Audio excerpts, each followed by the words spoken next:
This is Frank Islam, Chairman and CEO of our investment group, and your host of Washington Calling, where we interview leading voices from business and politics that impact you, the viewer. Today, our guest is Ambassador Sreenivasan. We are fortunate to have him as our guest. He had a very distinguished career in Indian Foreign Service. Thank you, Mr. Ambassador, for coming. And it's Thank a you. it's a privilege and honor for all of us that you came here and you came for the interview. So, Mr. Ambassador, tell us about yourself for our audience and what inspired you to join the Foreign Service. Well, we have an all India competitive examination for the diplomatic service, which is considered one of the most difficult examinations. And it offers the best Okay. career in India. I'm talking about 50 years ago. So I competed and got selected. I have been in the service from 1967 to 2004. I joined in Japan and ended up in Vienna as the governor of the International Atomic Energy Agency. So it was a very interesting career, 10 years in the United States itself, 20 years in the UN. So very, very interesting, very fascinating. So you consider the Foreign Service not just as a job, but as a career and lifestyle, and especially you're away Yes, from your friends, from your colleagues, and hardship you have in a foreign country, but you serve your country very well. And for that, we want to thank you for your leadership. I would like to talk to thank you. you But about. never, there was never a dull moment. There was no dull moment. Very well said. I want to talk to you about your view of the appointment of your fellow IFS officer, Mr. Jaishankar, as India's new External Affairs Minister. He was also Yes, ambassador to the United States, and he was also Foreign Secretary. I met him many times when I traveled with President Obama. uh-huh. What do you think your expectation is from his appointment? Especially, I'd like to talk about U.S.-India relationship, U.S.-China trade tensions, U.S.-Iran tensions, and also India and Pakistan relationship. Where are we going in those things? Very good. Well, speaking of Jay Shankar, he Yes. started as a trainee with me. So he is 10 years junior to me in the service. And Oh my so God. he started off with me as a trainee, and so I know him quite well. His father was a very distinguished strategist, Sri K. Subramaniam, and he was going to Moscow, and so I was in charge of Moscow in Delhi, and so I had a very good acquaintance with him. And later we both were neighbors. He was in Prague as ambassador, and I was in Vienna, and so we used to meet very Oh, often. So I know him. I know his caliber. He's an exceptionally brilliant officer. relationship, U.S.-India relationship, and also, and what about the fact that the we have and United States have a tensions also with Iran, and so what would be his policy in those areas, Mr. Ambassador? Well, China is going to be our major preoccupation for the next many years. I don't know how many years, because both China and India are prospering, developing very fast. But China is ahead of us by about 20 years. Have the determination to dominate Asia and, if possible, dominate the world or overtake the United States. So, in this situation, there's a lot of cooperation on the one hand and considerable tension because of the border situation. India-China border has not been demarcated, and that's an old issue and will continue to go for a long time. But China is very clear that they will not allow India to be the dominant force in Asia. And that in 1962, they committed aggression against India, basically, as they said, to teach India a lesson. They didn't want India to Right. dominate Asia like it happened at that time. So that tension is very much there. And but at the same time, we need to work with China. You cannot wish away your neighbors. They're a powerful neighbor, and we used to work. We need to work with him, and that is the attitude that we have taken. And at the same time, China's relations with the US is very important. Russia's relations with India are very important. So we are in a very, very active diplomatic history period at this time, particularly after Mr. Donald Trump came and things are all uncertain and we do not know what the next tweet will say. from the President of the United Right, States. So we are all kind right, of tenterhooks about that. Visit right. by I Mr. guess, Imran Khan. that, yeah, what he said to Imran Khan by mediating in Kashmir is is something that I don't quite understand, and nobody understands it. And so we have to be careful, obviously, in terms of his mind and his tweet. Which way But that there we will have to our live in. position. You're right. So yeah, I want you to talk to the audience about the trade tension between India and the United States, and especially the preferential treatment that was called GPS, general purpose, Yes, yes. I think it's called generalized system of Preferences, system of performance. I preferences. think that's Yes, right, right, right. right. And so, should India keep it cool or react or rather than retaliate? What's your thoughts on that? No, the trade problems between India and Pakistan, India and United States is not so large. I think President Trump was the first one to raise this question of imbalance in trade. But that's only about $500 billion. No, sorry, $50 billion, while 50 their bill. balance with China is $560 billion. So it is not comparable. But right from the Right. beginning, Mr. Trump has been saying that India has been making so much money in trade, which came as for us all as a surprise because it's a much bigger country and they can afford to have a slight imbalance in trade. We have had differences in the WTO with the United States.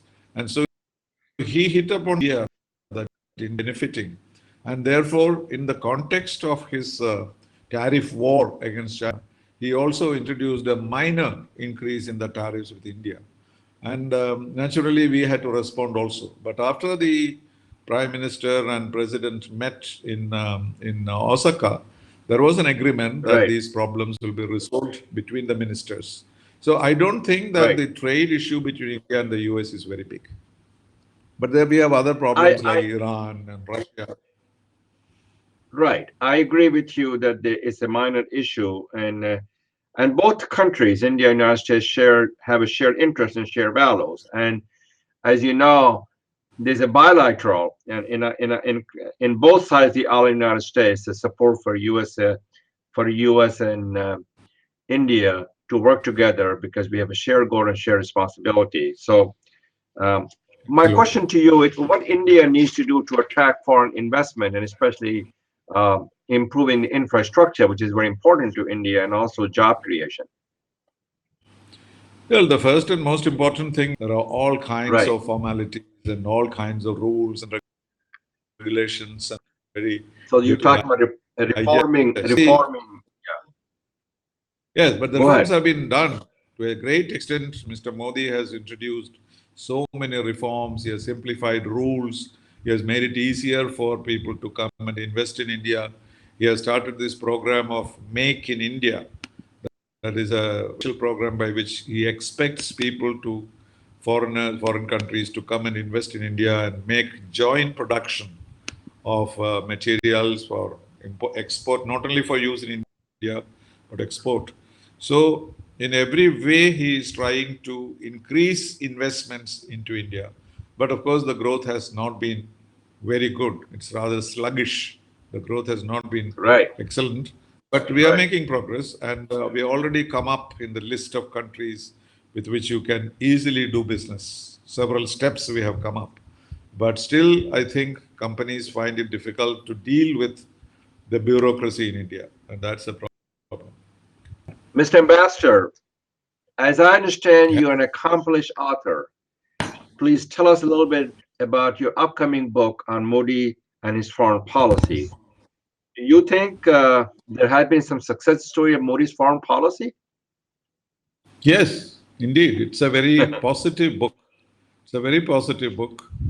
More than anything else, his greatest achievement was the relationship with the United States, which was at its Yes. very height in 2016 when we became a close defense partner. This was a new relationship between India and the United States. And he said in the US Congress, Mr. Modi said that you will now hear a new symphony in India US relations. So it was at the very top and there were great expectations. But as it happened, on November 8th, we heard the news that President Trump got elected. So naturally, Right, there was a big change that right. the progression that was taking place was halted in a way, and it took some time for us to understand what exactly his own vision of Asia Pacific was. It's still not very clear. Even his policy on China is not clear. How he expects India to play a role in Asia Pacific is not very clear. So we are still figuring out as to, because his basic idea is America first, and he is a bit of a he tries to come back or retreat from the international posture that the US has. Very, very confusing signals we have. So we just have to navigate it, Mr. Like this. Ambassador. Yes. Under the Yeah. circumstances, you have to navigate it. And Yes. but I said earlier, there is a bipartisan support in the U.S. In the Congress for India because Right. of the two countries share values in terms of democracy. India is the largest democracy. We are the oldest democracy in the world. So you Right. just have to navigate it. And Yes, I but the know I problem wanted is to the go ahead, Mr. Ambassador. any foreign policy with any country has to be navigated the circumstances, particularly in the world is changing so fast. But in the case of the United States, the problem is that very often actions are taken which are unexpected, like his withdrawing from various agreements. So when you are used to a certain world order, Trump does not seem to believe in the United Nations as much as his predecessors did. And he believes that every country must be sovereign and take action on its own interests. And he doesn't see much in multilateralism. And that is one big difference that we have to face.